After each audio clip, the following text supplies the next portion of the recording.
성이라고 하는 글이 있어서 잠깐 여러분들에게 소개를 해드리려고 합니다. 누가 쓴 글인지는 몰라도 읽으면서 참 많은 공감이 되어서 함께 나누려고 합니다. 몸이 아픈 사람에게 아프지 말라 할 수 없고 원수에게 쫓기는 자에게 두려워하지 말라 할 수 없습니다. 장례식장에서 슬픔을 당한 자에게 슬퍼하지 말라 할 수 없고 걱정이 많은 사람에게 걱정하지 말라 할 수 없습니다. 물론 우리의 위로가 어느 정도 위안은 되겠지만 아무 대안도 없고 아무 능력도 없으면서 그저 아프지 말라, 두려워 말라, 슬퍼하지 말라, 다 잘 될 거다 라고 말하는 것은 공허한 공수표처럼 느껴집니다. 우리의 삶의 실제적인 변화를 가져다 주지 못하기 때문에 어쩌면 더 큰 아픔과 절망을 안겨다 줄 수도 있습니다. 그렇다면 누가 우리에게 참된 위로와 희망과 능력을 주실 수 있겠습니까? 아픈 자를 치료해 주시는 분만이 아프지 말라 할 수 있고 원수의 대적을 물리쳐 주시는 분만이 두려워하지 말할 수 있으며 죽음의 권세를 이기신 자만이 슬퍼하지 말라 하실 수 있습니다. 그분이 바로 예수 그리스도이십니다. 그래서 우리는 늘 예수의 이름으로 위로하고 격려하며 기도하고 희망을 이야기하는 것입니다. 그렇습니다. 우리 예수님만이 우리의 위로자가 되시는 줄 믿습니다. 주님만이 우리의 치료자가 되시고 우리의 구원자가 되시는 줄 믿습니다. 우리의 피난처 되시는 주님께 달려가시기 바랍니다. 그곳에 내가 찾는 답이 있습니다. 코로나19 바이러스가 발생한 지 1년하고도 5개월이 지나가고 있습니다. 처음 코로나가 발생했을 때 우리 모두는 그저 유행하는 독감 정도로 생각하고 그냥 지나갈 줄 알았습니다. 그러나 이 바이러스가 1년 넘게 전 세계를 공포에 떨게 하고 있습니다. 지금 인류는 역사 이래 가장 최고의 번영을 누리고 있습니다. 그런데 불치병인 암까지 정복해 나가는 인류가 이 작은 바이러스 하나에 이렇게 무력해질 수 있을까 생각을 해보게 됩니다. 새삼 인간의 무력함과 유한성을 깨닫게 되는 것이죠. 그동안 우리는 너무 교만하게 살았던 것은 아닌지 돌아보게 됩니다. 물질 문명이 모든 것을 다 해결해 줄 수 있을 거라 생각했지만 절대 아닙니다. 인간은 단순한 바이러스, 특히 변종된 바이러스 하나만으로도 치명적인 피해를 입을 수 있다는 유한성을 깨닫고 겸손하게 살아가야 합니다. 즉 물질 문명을 기대하고 과학적인 힘에 의지하여 떵떵거리며 인생의 주인이 마치 자기 자신인 것처럼 교만하게 살기보다는 나약함을 깨닫고 하나님께 피하며 의지하는 삶을 살아야 할 것입니다. 우리 인간은 유한합니다. 그 유한성을 깨달아 절대자 하나님을 신뢰하는 것이 무엇보다도 시급합니다. 이제 우리는 절대자 하나님을 피난처로 삼고 그리로 달려 나가야 할 줄 믿습니다. 오늘은 제66회 현충일이기도 합니다. 우리의 부모 세대들은 이 나라 조국 땅에 온갖 고난과 역경, 몸소 다 경험하신 분들입니다. 전쟁의 아픔도 경험하신 분들이 많습니다. 그때 한국 교회는 어떻게 했는지 다 기억합니다. 조국 땅을 품에 안고 산에서 토굴에서 또 지하 교회에서 엎드려 기도하면서 이 민족을 불쌍히 여겨 달라고 기도했습니다. 우리 선조들은 총칼을 들고 나라를 지키기 위해서 희생을 했습니다.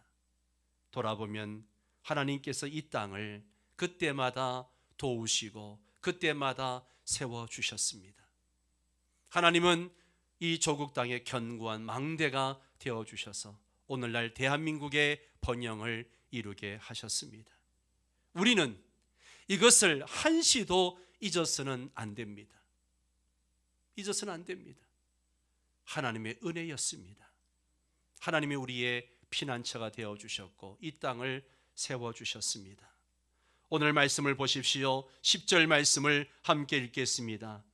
여호와의 이름은 견고한 망대라. 의인은 그리로 달려가서 안전함을 얻느니라. 아멘, 아멘. 이 10절에서 우리가 주목해야 할 단어가 두 가지가 있습니다. 망대라는 단어와 안전함이라는 단어죠. 망대는 주위의 동정을 살피기 위해서, 적군이 쳐들어오는지 살피기 위해서 높이 세워놓은 대를 의미합니다. 그런데 오늘 성경은 무엇이 우리의 망대라고 말하고 있습니까? 여호와의 이름입니다. 여호와의 이름. 여호와의 이름이 우리의 견고한 망대라고 이야기합니다. 여러분, 히브리어에서 이름이라고 하는 것은 인격 그 자체를 의미합니다. 이러한 점에서 여호와 이름은 여호와 하나님 자신을 의미하는 것이죠. 하나님은 성경과 역사를 통해서 당신의 성품을 계시해 주셨습니다. 하나님은 전능하시고 신실하신 분이십니다. 그러므로 하나님은 자신을 의뢰하는 자에게 견고한 망대가 되어 주십니다. 하나님은 당신의 백성의 편이 되어 주셔서 그들을 끝까지 책임지시고 보호해 주십니다. 하나님의 보호는 완전해서 하나님께 피하는 자는 결코 화를 당하지 않습니다. 시편 기자의 고백대로 하나님은 졸지도 주무시지도 않고 자기 백성을 지켜주십니다. 할렐루야. 이러한 견고한 망대가 되시는 하나님께 달려가는 자는 무엇을 얻는다고요? 오늘 10절 말씀에 안전함을 얻습니다. 할렐루야. 안전함을 얻습니다. 요즘 같은 시대에 얼마나 반가운 말씀이에요. 세상에 안전한 망대가 어디 있습니까? 우리 주위를 둘러보십시오. 안전한 망대는 없습니다. 코로나와 같은 전염병들이 자꾸 발생하니까 부자들은 지하 몇십 미터 땅을 파가지고 그 지하에 벙커를 만들어 놓고 몇 년씩 먹을 수 있는 식량과 또 안전하게 살 수 있는 장치들을 만들어 놓는 사람들이 점점점 많아지고 있습니다. 여러분, 몇십 미터 지하 벙커를 만들어서 거한다고 해가지고 거기가 안전할까요? 안전하지 않습니다. 사람들은 또 돈이 견고한 망대인 줄 알고 돈을 쫓아갑니다. 돈만 붙잡으면 내 인생이 안전할 줄 알고 가지만 돈이 결코 우리의 견고한 망대가 될 수 없습니다. 여러분, 하나님이 우리의 견고한 망대가 되시는 줄 믿으시기 바랍니다. 우리가 무슨 일을 만나든지 하나님께로 달려가기만 하면 안전함을 얻게 될 줄 믿습니다. 우리는 이 대한민국 짧은 역사 속에서 우리는 그것을 지금 경험을 하고 있습니다. 돌아보면 이 대한민국 땅이 식민 통치와 그리고 6.25 전쟁과 보릿고개, 정말 전 세계 나라 중에 가장 가난한 나라였던 대한민국이 이렇게 잘 살 수 있었던 것은 우리의 선조들이 하나님께로 달려가서 은혜를 구했기 때문에 안전하게 거하게 된 줄 믿습니다. 성경은 여러 곳에서 하나님이 우리의 견고한 망대가 되심을 말씀하고 있습니다. 시편 18편 2절 말씀을 함께 읽습니다. 여호와는 나의 반석이시요 나의 요새시요 나를 건지시는 이시요 나의 하나님이시요 내가 그 안에 피할 나의 바위시요 아멘. 나의 방패시요 나의 구원의 뿌리시요 나의 산성이시로다. 아멘. 아멘. 예. 다윗은 하나님이 나의 바위, 요새, 구원이라고 고백합니다. 사울과 대적들에게 쫓겨다닐 때에 다윗은 이러한 바위 틈에서 또 굴 속에서 요새에 숨어가지고 생명을 구할 수가 있었습니다. 그러나 지금 다윗은 그러한 요새가, 그러한 바위가 나를 지켜준 것이 아니라 하나님께서 나를 지켜주셨다라고 고백하고 있는 겁니다. 그가 대적들에게 구원을 받을 수 있었던 것은 바로 하나님이 그를 지켜주셨기 때문입니다. 어려움을 당할 때마다 하나님께 부르짖었습니다. 그럼 하나님은 그때마다 어김없이 지켜주셨습니다. 하나님은 다윗이 공경에 처할 때마다 그를 건져주시고 구원해 주시는 분이십니다. 하나님은 이러한 다윗을 선택하셨고 그리고 그의 편이 되어주셨습니다. 그 하나님이 지금 저와 여러분의 편이 되어주시고 우리를 지켜주시는 줄 믿습니다. 또 시편 94편 22절에도 여호와 나의 요새이시요 나의 하나님은 내가 피할 반석이시라. 시편 62편 2절 말씀을 함께 읽습니다. 오직 그만이 나의 반석이시요 나의 구원이시요 나의 요새이시니 내가 크게 흔들리지 아니하리로다. 아멘. 아멘. 다윗의 생애 가운데 가장 위급할 때가 언제였는가? 아들 압살롬의 반역때였습니다. 이때 그는 회복할 수 없을 정도로 크게 패했습니다. 그러나 그는 절망하지 않았습니다. 오히려 하나님을 바라보고 하나님만 의지하고 나갔습니다. 하나님만이 나의 반석이시고 구원이시고 요새가 된다라고 고백합니다. 이것은요 다윗의 믿음의 고백입니다. 믿음의 고백이에요. 오늘 우리에게도 이런 믿음의 고백이 필요합니다. 큰 환난을 당할 때에, 내 삶에 어려움이 있을 때에 우리는 믿음으로 하나님께 달려나가서 하나님만이 나의 반석이시라고, 하나님만이 나의 구원이라고 부르짖고 기도할 수 있기를 바랍니다. 그러면 하나님께서 건져주실 줄 믿습니다. 우리가 환난의 때에 하나님께로 달려나가 부르짖고 기도해야 하지만 또 우리는 하나님의 말씀을 더욱더 붙들어야 됩니다. 왜냐하면 하나님의 말씀이 우리에게 지혜를 주고 힘이 되고 우리의 구원이 되기 때문에 그렇습니다. 우리 하면 시편 19편 7절에서 10절 말씀을 한 절씩 교독을 하겠습니다. 제가 7절을 읽습니다. 여호와의 율법은 완전하여 영혼을 소성시키며 여호와의 증거는 확실하여 우둔한 자를 지혜롭게 하며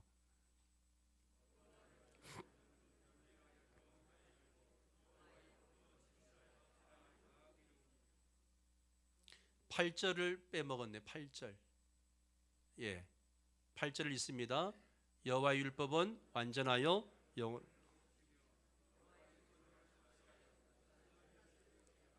저게 7절입니다. 예, 제가 잘못 올렸습니다. 9절을 제가 읽습니다. 여호와를 경외하는 도는 정결하여 영혼까지 이르고 여호와의 법도 진실하여 다 의로우니.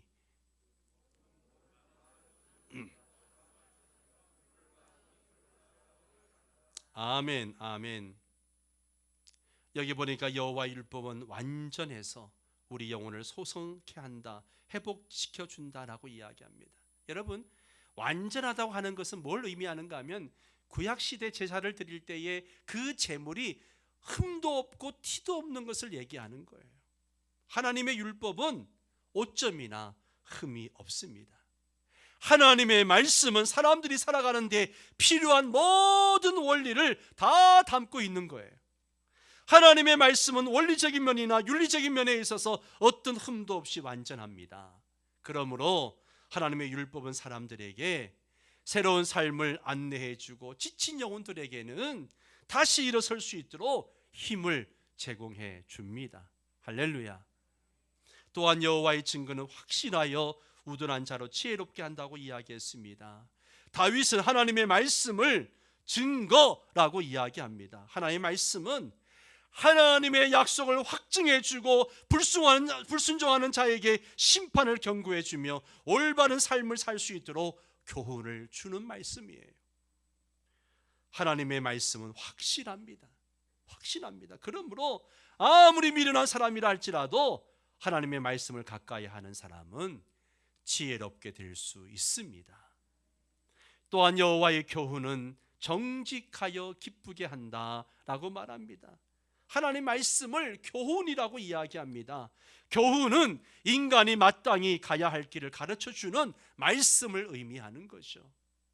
하나님의 말씀은요, 하나님의 백성이 어떻게 살아야 하는지, 어디로 가야 하는지 그것을 가르쳐 주고 있는 교훈이라는 거예요. 이러한 여호와의 교훈은 정직합니다. 정직해요. 하나님의 말씀은 정직하신 하나님으로부터 나왔기 때문에 올바르게 살아갈 길에 대해서 정직하게 안내해 줍니다. 그러므로 이 말씀을 읽고 묵상하고 말씀대로 사는 자에게는 기쁨이 있는 줄 믿습니다. 사람들은 성경을 통해서 이러한 기쁨을 누리게 됩니다. 네 번째로 여호와의 계명은 순결하여 눈을 밝게 한다라고 이야기합니다. 다윗은 여호와의 말씀을 계명이라고 이야기합니다. 하나님의 말씀이 하나님께서 우리에게 주신 계명이라는 거예요. 이러한 하나님의 계명은요, 순결합니다. 깨끗하다는 거예요. 이 순결하다는 것은요, 깨끗하다는 뜻도 있지만 빛을 비추어 준다라는 뜻도 함께 포함되어져 있습니다. 하나님의 말씀은 순결해서 햇빛과 같아서 그것을 읽는 사람들의 눈을 밝게 해줍니다. 판단력을 밝게 해주고 영혼을 밝게 해주는 말씀입니다.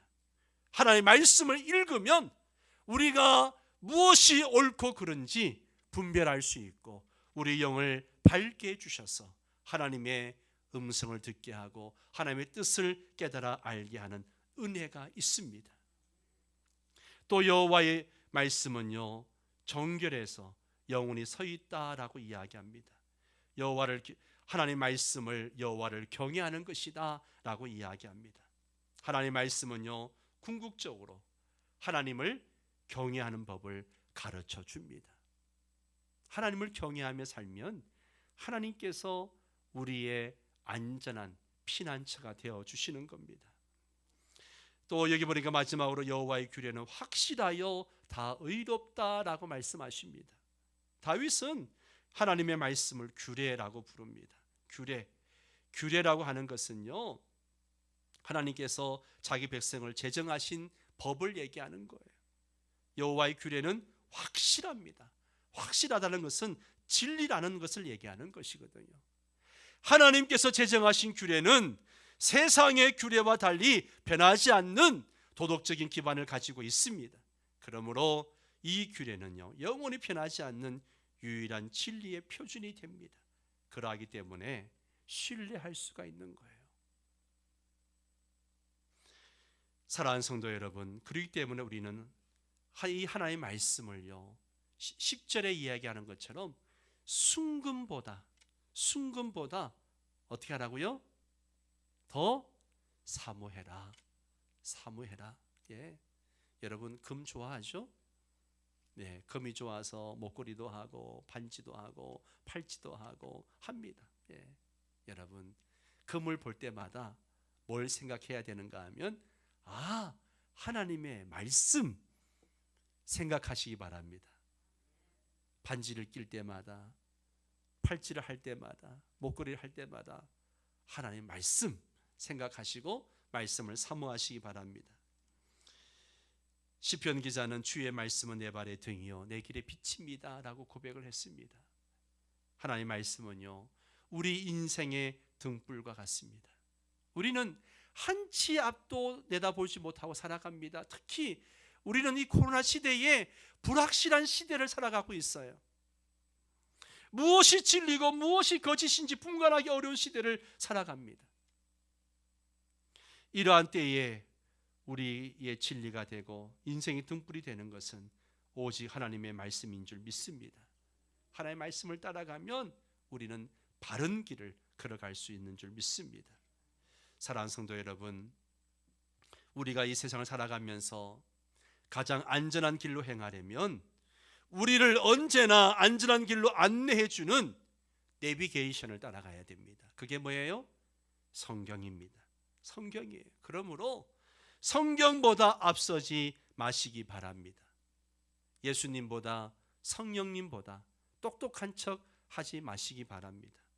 그래야 안전한 인생길을 걸어갈 수 있습니다. 그런데 때때로 우리 하나님이 내게 말씀하셔도 그건 성경에 있는 이야기고, 때로는 예수님이 나에게 말씀하셔도 그것은 요즘 같은 시대에 맞지 않는 말씀이고 라고 이야기합니다. 여러분, 아닙니다. 하나님의 말씀인 성경은요, 시대를 초월해서 오고 가는 모든 세대에게 진리가 되는 줄 믿습니다. 때로는 우리가 하나님의 말씀대로 하는 것이 손해를 보는 것 같고, 때로는 그것이 참 안 되는 것 같고, 그렇지만 세월이 지나고 나면 그것이 안전한 길이었고 그것이 진리였구나 깨닫게 됩니다. 사랑하는 성도 여러분, 복 있는 사람은 어떤 사람이에요? 복 있는 사람은요, 여호와의 율법을 즐거워하여 그 율법을 주야로 묵상하는 사람이라 그렇게 말하고 있습니다. 여호와의 율법을 즐거워하고 주야로 묵상하는 사람, 왜 이 사람이 복된 사람입니까? 그 안에 안전한 길이 다 있거든요. 그 안에 행복의 길이 있고, 그 안에 기쁨의 길이 있고, 그 안에 잘 되는 길이 있기 때문에 복 있는 사람이라 라고 말하고 있습니다. 여러분, 이 세상에 많은 사람들이 지금 돈을 견고한 망대로 생각하고 부지런히 재물을 향해 달려가고 있습니다.